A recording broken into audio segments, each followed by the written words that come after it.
Hello everyone, in this video I will guide you how you can delete a bill of material from system.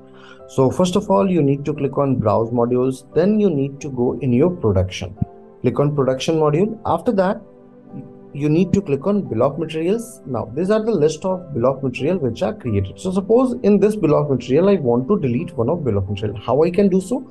I can go ahead and select this bill, select any bill of material from this checkbox, and on your right hand side you will see an option of delete. Click on delete, then you need to type delete over here in order to confirm it. Once I type the delete and confirmed, this particular bill of material is deleted. I hope this video will be helpful to you in order to how to go ahead and delete bill of material from Transact. Have a good day ahead.